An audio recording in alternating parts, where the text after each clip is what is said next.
चित्रकुंभ पशु सर्प शिलोपमाना ते श्रावका चतुर्दशधा भवन्ति। मृच्चालिनी, मृत कहते हैं मिट्टी को। मिट्टी का ढेला आपने खेतों में देखा है? खेत में यहाँ होता है आपके यहाँ? ये जो मिट्टी का ढेला होता है उसके ऊपर जब पानी गिरता है बारिश का तब वो भीग जाता है, और भीग जाता है तब एकदम नरम हो जाता है, सॉफ्ट लगता है। तब आप हाथ में लो तो एकदम आपको नरम नरम दिखेगा, लेकिन जैसे ही उसके ऊपर सूर्य का प्रकाश गिरता है और वो पानी सूख के उड़ जाता है तो ढेला वैसे का वैसा ही रहता है। ऐसे जब कथा में आते हैं कुछ लोग तो बैठते हैं, कथा सुनते हैं, तब तो ऐसे नरम नरम दिखते हैं कि आज ही संन्यास ले लेगा, लेकिन पंडाल से जैसे ही बाहर निकलता है वो ढेला का ढेला, कोई फर्क नहीं पड़ता। जब तक अंदर बैठा तब तक तो नरम रहता है, बाहर निकलते ही वापस पत्थर बन जाता है। मृच्चालिनी, कुछ चालनी जैसे होते हैं। आप आटा छानते हैं, आटा छानने के लिए चालनी बोलते हैं, क्या बोलते हैं आप लोग? तो ये जो चालनी होती है उसका क्या स्वभाव है? तो चालनी में आटा डालो तो आटा नीचे गिर जाएगा और कचरा कचरा ऊपर रह जाएगा, तो आटा आटा निकल जाता है और कचरा कचरा रह जाता है। ऐसे कुछ लोग कथा में आते हैं, घर जाते हैं तो कथा कथा तो वापस यहीं पर चालनी में से निकल जाती है और कचरा कचरा घर लेकर जाते हैं। हमने एक जगह कथा में ऐसा कहा तो एक आदमी खड़ा हो गया, बोले शास्त्री जी आपने अभी कहा कि चालनी जैसे लोग होते हैं कि कचरा घर लेकर जाते हैं। मैंने कहा हाँ। बोले इसका मतलब तो ये हुआ कि कथा में कचरा आता है तभी घर ले जाएंगे ना लोग, अगर कचरा नहीं आता तो कहां से ले जाते? इसका मतलब कथा में कचरा भी आता है। लोग बहुत अच्छी तरह से सुनते, हमको पता नहीं था कि इतने शार्प है यहाँ के लोग। हमने कहा कथा में कचरे का मतलब है कथा में राम भी आता है, कथा में रावण भी आता है, कथा में कंस भी है, कथा में कृष्ण भी है। जो कंस और रावण को दुर्योधन को घर लेकर जाता है उसको कहते हैं कचरा। एक गांव में अधिक मास की कथा चल रही थी। वो ब्राह्मण बेचारा कथा सबको सुना रहा था।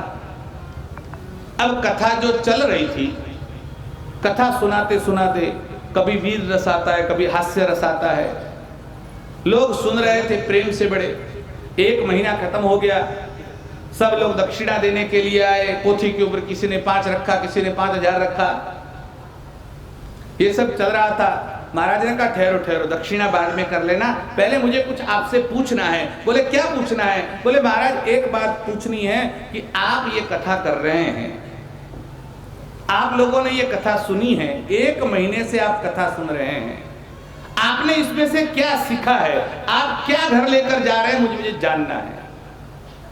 आप में से कोई बता सकता है हमने इतने दिनों में ये सीखा है? तो एक आदमी खड़ा हो गया, बोले हाँ महाराज, हमने महाभारत की पूरी कथा आपके मुख से सुनी है, बहुत सुंदर कथा आपने सुनाई, लेकिन आपने क्या सीखा वो बताइए। उसने कहा हमने सीखा कि आपने बताया कि धर्मराज युधिष्ठिर, जो धर्मराज के नाम से जाने जाते हैं, साक्षात धर्म के अवतार हैं, ऐसे युधिष्ठिर भी अपने जीवन में एक बार जुआ खेलते हैं, तो हम 2-4 बार खेले तो उसमें क्या दिक्कत हो सकती है?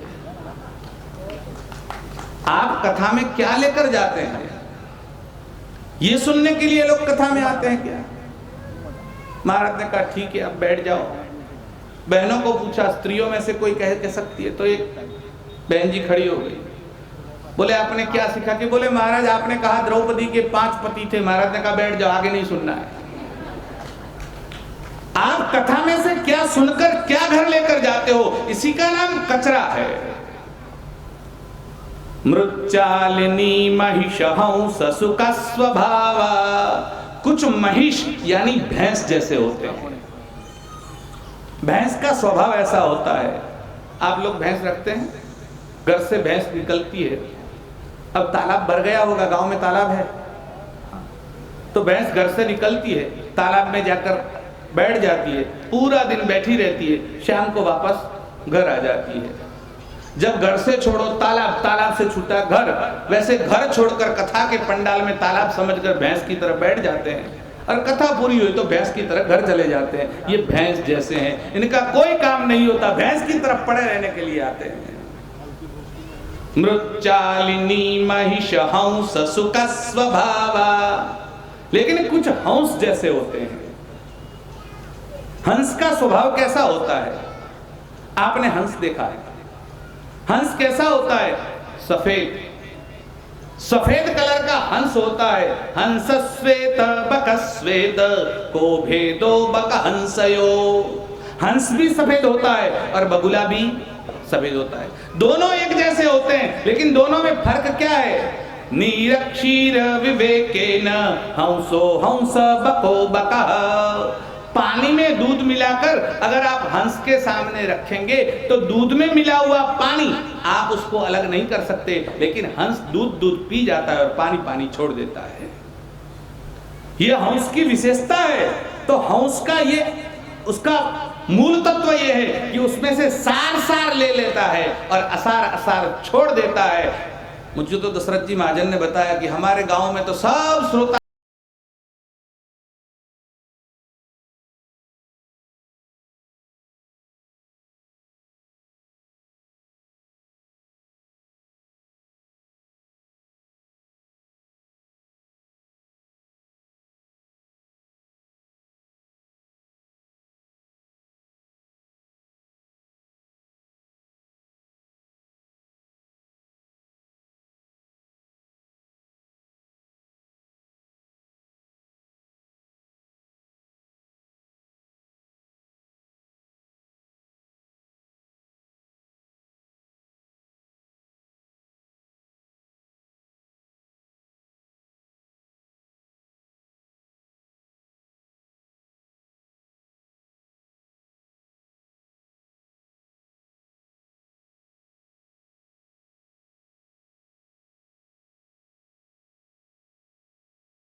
अश्व यानी घोड़े जैसे होते हैं।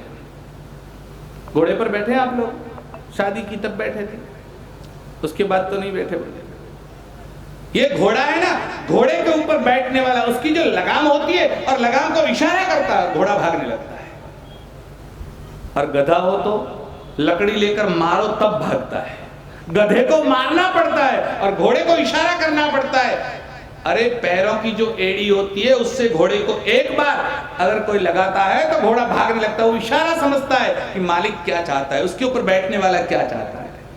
वैसे वक्ता के इशारे को समझकर श्रोता समझ जाता है क्या कहना चाहते हैं। ये जिनको समझ आ जाता है वो सब घोड़े जैसे हैं। मृचालिनी महिष हंस सुख स्वभावा मार्जार काक। मार्जार कहते हैं बिल्ली को।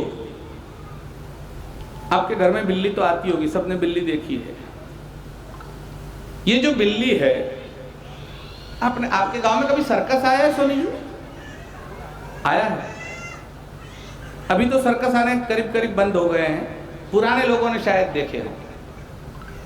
आपने देखे? आते हैं सर्कस में। आपने देखा होगा शेर को ट्रेनिंग देते हैं, बाघ को ट्रेनिंग देते हैं, हाथी को ट्रेनिंग देते हैं, घोड़े को ट्रेनिंग देते हैं। कभी देखा आपने बिल्ली को ट्रेनिंग दी सर्कस वालों ने? ऐसा नहीं हो सकता। जो भयंकर प्राणी है शेर और बाघ को भी ट्रेनिंग देते हैं, लेकिन बिल्ली को ट्रेनिंग नहीं दे सकते। बिल्ली को किसी ने तालीम दी हो ऐसा नहीं है।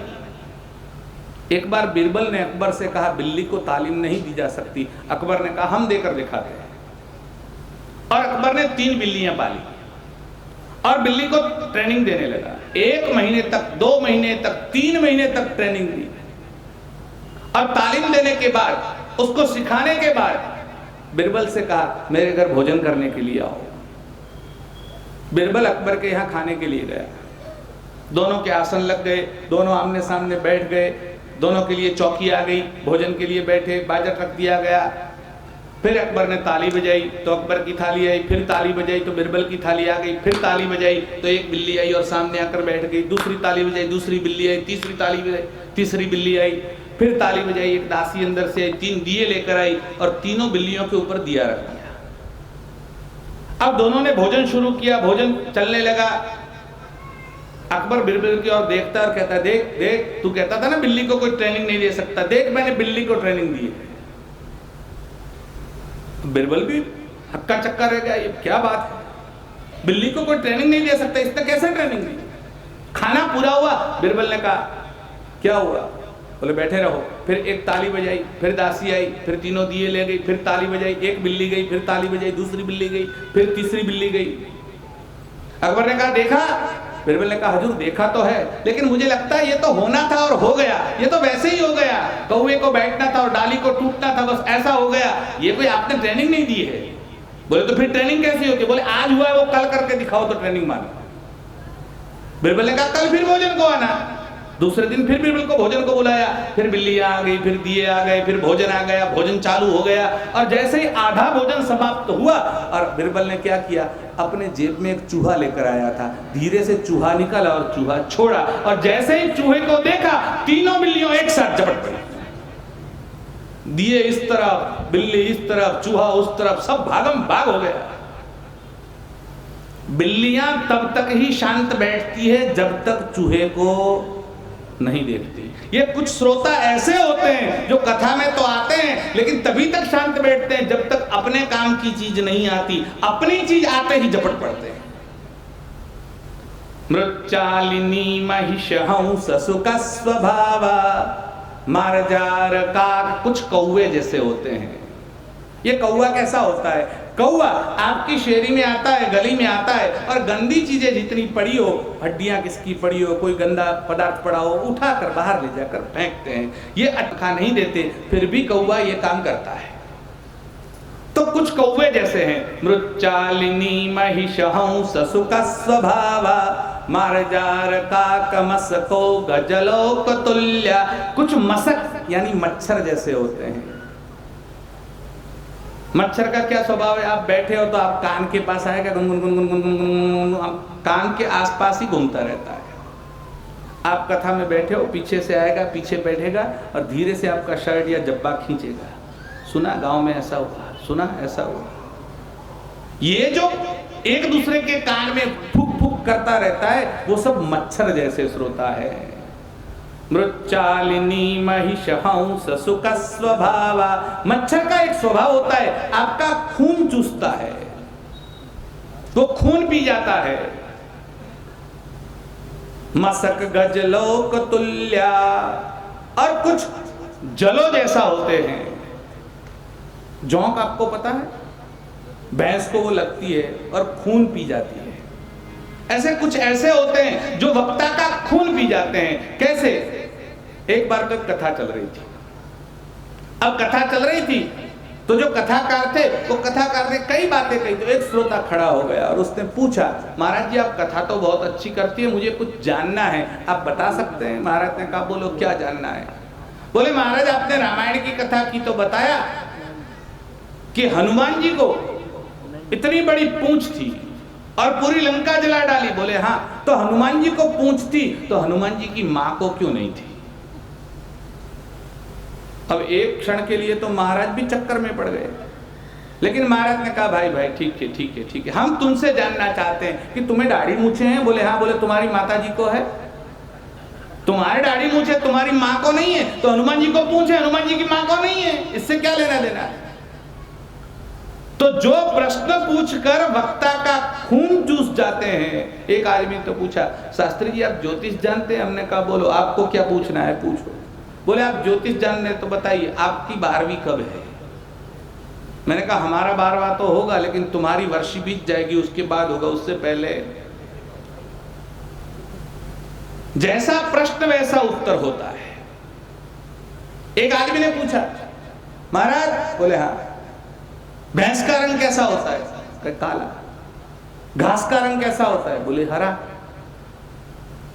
तो घास हरा, भैंस काली, तो दूध सफेद क्यों? ऐसा कैसे हो सकता है? मतलब लोगों को कुछ पूछना नहीं है। ये प्रश्न पूछने वाले 3 प्रकार के लोग होते हैं। एक प्रकार के लोग जो प्रश्न पूछते हैं वो जिज्ञासा से पूछते हैं कि उनको कुछ जानना है, और जिज्ञासु श्रोता हो तो उत्तर यथा योग्य देना चाहिए, और अगर पता नहीं है तो कहना चाहिए हमको पता नहीं है, कहीं से जानकर बाद में आपको बताएंगे। लेकिन दूसरे प्रकार के लोग ऐसे होते हैं जो बताने के लिए पूछते हैं कि हमको इतना ज्ञान है, अपना ज्ञान दिखाने के लिए प्रश्न पूछते हैं। ये पीछे वाले 2 प्रकार के लोगों को ऐसा उत्तर दो कि काटो तो लहू न निकले। उत्तर भी वैसा ही होता है जैसा प्रश्न होता है। मार्जार काक गजलोक तुल्या सच्छिद्र कुंभ पशु सर्प सिलोपमाना। कुछ श्रोता जो काना घड़ा होता है ऐसे होते हैं। आपने घट तो देखा है घड़ा, और घट के अंदर अगर छिद्र हो जाए, काना हो जाए घड़ा, तो पानी लेकर आएंगे तो क्या होगा, घर पहुंचते पहुंचते पानी सारा निकल जाएगा। ऐसे काने घड़े जैसे, और वो भी व्यास जी क्या लेते हैं, सच्छिद्र कुंभ, एक दो नहीं 100 काने हैं उसमें। और फिर वो यहां से कथा में से जाएगा, घर घर जाते जाते रास्ते में पूरी कथा निकल जाएगी। फिर पड़ोस वाला पूछेगा आज कथा में गए थे, बोले हाँ, क्या सुनकर आए जरा बताओ। अरे बहुत कुछ बताया, शास्त्री जी ने बहुत अच्छी कथा की, हमने तो बहुत सुना, लेकिन तुम्हारी समझ में नहीं आएगा इसलिए नहीं बता रहा हूं। अब तुम्हारी समझ में नहीं आएगा इसलिए, या अंदर कुछ रहा ही नहीं है इसलिए? जो था वो निकल गया। सच्छिद्र कुंभ पशु सर्प सिलोपमाना। कुछ पशु जैसे होते हैं, एक की एक बात 10 बार बोलो तो भी उनकी समझ में नहीं आता। सर्प कुछ सांप जैसे होते हैं, सांप को दूध पिलाओ लेकिन क्या निकालता है, जहर निकालता है। दूध पिलाने के बाद भी जहर उठता है, वो सब सांप जैसे हैं। पशु सर्प सिलोपमाना। और कुछ शिला के जैसे, यानी पत्थर जैसे हुए। पत्थर के ऊपर कितना भी पानी गिरे, पत्थर अंदर से कभी भीगता नहीं है। महाराज आपके जैसे जैसे तो यहाँ हमारे गांव में 25 कथाएं हो चुकी, आज तक हमारे ऊपर कोई फर्क नहीं हुआ है। आगे और 50 होगी तो भी नहीं होगा। ये सब पत्थर जैसे श्रोता हैं। तो ये 14 प्रकार के श्रोता कथा सुनने के लिए आते हैं, लेकिन कथा श्रवण का महत्व है, जैसा भी हो एक बार कथा में आ गया और थोड़ी भी कथा उसके कान में गई है तो अवश्य में उसका उद्धार होने वाला है।